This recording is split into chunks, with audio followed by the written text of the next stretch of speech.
Bafufe আন্ডার-17 football district football টুর্নামেন্টে আজকে আমরা প্রথম সভা করলাম। সবাই আমরা মোটামুটি তারিখ নির্ধারণ করেছি।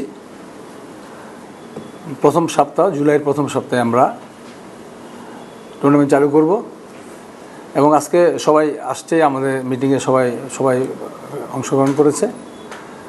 আর ফুটবল এই আন্ডার-17 ফুটবল নিয়ে আমরা আলোচনা করেছি অনেক। আমরা চেষ্টা করব, সবাই বলেছে যে বয়সটা নিয়ে বেশি আলোচনা হয়েছে, বয়সের ব্যাপারে আমরা সবাই সজাগ থাকব এবং চেষ্টা করব যে আন্ডার-17 থাকে। কারণ হচ্ছে আমাদের এরাই হচ্ছে আমাদের ভবিষ্যতের প্লেয়ার।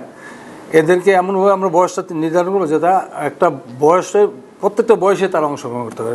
আন্ডার-17 থেকে আন্ডার-19, 19 থেকে 20, 20 থেকে 23 এবং তারা তারপরে ন্যাশনাল টিমে যাবে। সেদিকে আমাদের সজাগ দৃষ্টি থাকবে। আর স্পন্সরের ব্যাপারে আমরা আলোচনা করেছি, যে বাজেটটা নিয়ে আলোচনা করেছি। বাজেটে আমরা সবাই চেষ্টা করব আমরা স্পন্সর আনার জন্য। আর বিশেষ করে আজকে এটি ছিল। আর খেলা হবে হোম অ্যান্ড ওয়েতে, খেলা হবে 64 ডিস্ট্রিক্টে খেলা হবে ফার্স্টে, তারপর ওইখান থেকে 32-এ আসবে, 32 থেকে 16-তে আসবে, 16 থেকে 8-এ আমরা ফাইনাল রাউন্ড করব। এইভাবে আমরা টুর্নামেন্টটা করার চেষ্টা করবো ইনশাল্লাহ।